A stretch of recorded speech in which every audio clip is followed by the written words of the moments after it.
श्राद्ध कर्मामध्ये कावळ्याला जास्त महत्त्व का आहे आणि कावळाच पिंड का खातो त्याबद्दल आपल्या पुराणांमध्ये एक कथा सांगितली जाते। पूर्वी दशरथ महाराजांचे निधन झाले होते। राम, लक्ष्मण, सीता हे तिघही जण वनवासाला होते। राम आणि रावण यांचं युद्ध झालं आणि काही दिवसात भगवान श्रीराम घरी आले, सिंहासनावरती बसले। एक दिवस राम आणि सीता हे जंगलातून जात असताना एका तळ्यामध्ये आकाशातून एक मोठी वस्तू पडली। रामाला वाटले तळ्यामध्ये काय पडले। भगवान श्रीराम येऊन पाहतात तर काय, स्वर्गातून पडलेला एक यक्ष होता आणि तो यक्ष भगवान श्रीरामांना म्हणाला, दशरथ महाराजांना अजून काही मुक्ती मिळालेली नाही, कारण त्यांचे क्रियाकर्म व्यवस्थित झालेले नाही।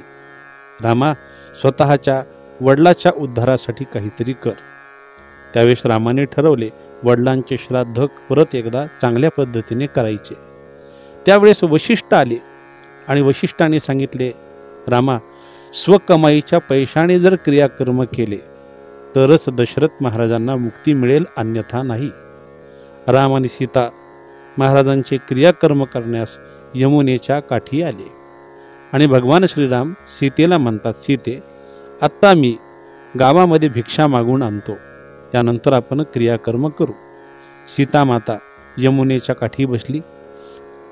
त्यावेळेस भगवान श्रीराम भिक्षा मागण्यासाठी गावामध्ये गेले। माध्यान्ह टळायची वेळ येते तरी सुद्धा भगवान श्रीराम अजून यमुनेच्या काठी आले नाही।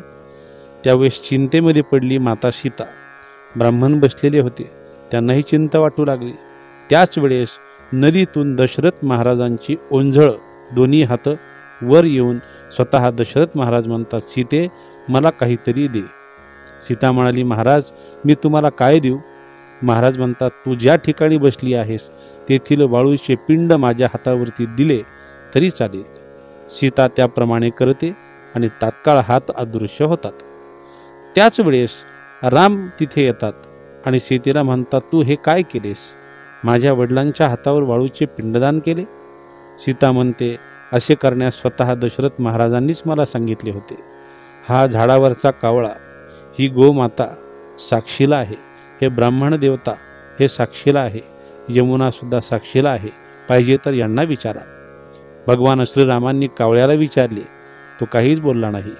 ब्राह्मणाला विचारले, गोमातेला विचारले, यमुनेला विचारले, सगळे शांत बसलेले होते। भीतीपोटी सगळे शांत होते। त्यावेळेस सीता माता संतापून म्हणते की सत्य माहीत असूनही तुम्ही सांगायला तयार नाहीत। जा, मी शाप देते, हे कावळ्या, सगळे तुला अवलक्षणी आणि अपशकुनी समजतील। गोमातेला शाप दिला, एवढी तू पवित्र असून तू बोलायला तयार नाही तर तुझं हे तोंड अपवित्र राहील, सगळे लोक शेपटीकडून तुझं दर्शन घेतील। आणि ब्राह्मणाला सांगितलं, आयुष्यभर तू भिक्षुकच राहशील, इतरांच्या दानावरच तुझं उदरनिर्वाह चालेल। यमुनेला शाप दिला, यमुने, प्रत्यक्ष तुला माहिती असून बोलायला तयार नाही, तुझं पाणी जर उघडं पडलं तर तुझ्या पाण्यामध्ये आळ्या पडतील। अशा प्रकारे सीतेनं शाप दिला। भगवान श्रीरामांना सगळं काही खरं वाटलं, कारण सीता माता होतीच तेवढी संतापलेली। भगवान श्रीरामांनी मग या चौघांना विचारलं की तुम्ही शांत का बसलात। चौघेजण म्हणतात, हे भगवंता, तुमच्या समोर आम्ही काय बोलणार, म्हणून आम्ही अगदी गप्प बसलो। राम म्हणतात, केवळ माझ्यामुळे तुम्हाला शाप मिळालेला आहे। ते सीतेला परत घेण्याची ते विनंती करतात की सीते, ज्यांना उशाप दे, नाही तर शाप परत घे। सीता माता चक्कपैकी नकार देते। शेवटी भगवान श्रीराम म्हणतात, यावर उशाप तरी दे।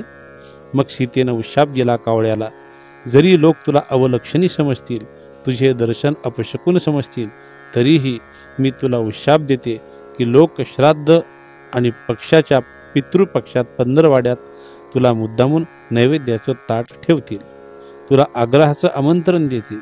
या दिवशी तू जेवल्याशिवाय लोक जेवणार नाहीत। सीता गाईला म्हणते, तू तोंडाने घाण खाशील व तुझे तोंड सर्वजण अपवित्र समजतील, पण शेपटीच्या बाजूनं तुझं दर्शन घेतील। सीता म्हणते, हे ब्राह्मणाला उशाप देते की ज्यावेळेस एखाद्या व्यक्तीच्या घरी लग्न कार्य ठरेल, तुमच्याशिवाय त्या माणसाचं लग्न पूर्ण होणार नाही। आणि यमुनेलाही उशाप देते, जे लोक तुझ्या तटावरती येऊन क्रियाकर्म करतील त्यांच्या इतरांना मुक्ती मिळेल. म्हणून मंडळी, एकंदरीत श्राद्ध कर्मामध्ये कावळ्याला सीतामातेच्या शापामुळेच कावळ्याला त्या ठिकाणी श्राद्धामध्ये पिंड खाण्याचा मोठा अधिकार प्राप्त झालेला आहे. तर आमची माहिती तुम्हाला कशी वाटली कमेंट बॉक्समध्ये अवश्य कमेंट करा. धन्यवाद.